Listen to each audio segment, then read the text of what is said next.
అలసిన మీ శరీరానికి శక్తి, బలం, ఆరోగ్యం కావాలా? Second shilajit resin.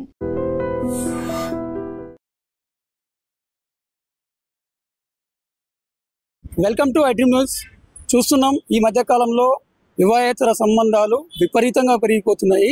అక్రమ సంబంధాల కారణంగా అనేక రకాలుగా హత్యలు జరుగుతున్నాయి. అయినప్పటికీ ప్రజల్లో మార్పు రావట్లేదు. ఈరోజు స్థానికంగా పెద్దపల్లి జిల్లా సుల్తానాబాద్ అశోక్ నగర్లో ఒక ఘటన కలకలం రేపింది. వారిద్దరికి వేర్వేరు పెళ్లిళ్ళు అయ్యాయి. ఆమెకి 2 పిల్లలు ఉన్నారు, అతనికి 2 పిల్లలు ఉన్నారు. భూపాలపల్లి జిల్లాకు చెందిన స్వామి అనే వ్యక్తితో ఆమెకి ఫేస్బుక్ పరిచయం ఏర్పడింది. ఆ పరిచయం కాస్త వివాహేతర సంబంధానికి దారితీసింది. ఈ క్రమంలో వీరి వివాహేతర సంబంధాన్ని గమనించిన భర్త మనస్తాపంతో ఆమెని అక్కడే ఉంచేసి హైదరాబాద్లో వేరే ఉపాధి కోసం వచ్చాడు. అయితే ఈ విషయం తెలుసుకున్న స్థానికులు భర్తకు నచ్చజెప్పారు.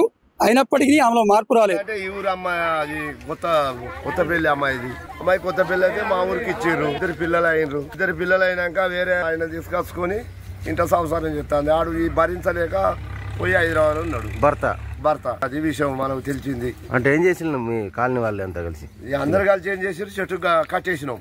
అంటే ఇంతకు ముందు అమ్మాయికి చెప్పిరట పిల్లలు ఎవరు ఏమని, అమ్మాయి నువ్వు ఇటువంటి బుద్ధి మార్చుకొని, నీకు 2 పిల్లలు, ఈ బుద్ధి మార్చుకొని చక్కగా నీ పెనుమిటి పట్టుకొని బతుకు అని చెప్పిరట పిల్లలు. కానీ అది కాకుండా బాగా ఓరు చేసి 4 రోజులు 3 రోజులు అవుతుందట. తీసుకొచ్చి ఇంట పెట్టుకుని పండుకున్నది.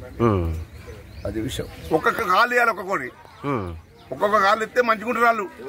నిజమాతమా? ఒక కాళ్ళు ఇస్తేనే ముద్ద వస్తుంది, ఇంకో ఆడపిల్లల కాళ్ళకు చెరువు వస్తుంది.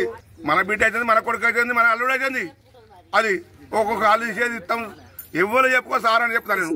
గత 3 రోజులుగా స్వామి ఈమె ఇంట్లోనే ఉంటున్నాడు, బయటకు వెళ్ళట్లేడు. ఇది గమనించిన స్థానికులు చక్కటి సంసారం ఆగమైపోతుంది.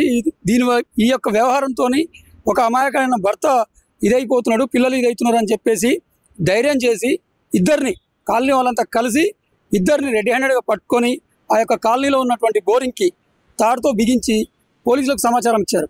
అయితే అక్కడికి వచ్చిన పోలీసులు వారిద్దరికి కౌన్సిలింగ్ ఇచ్చి స్టేషన్ తీసుకెళ్లారు.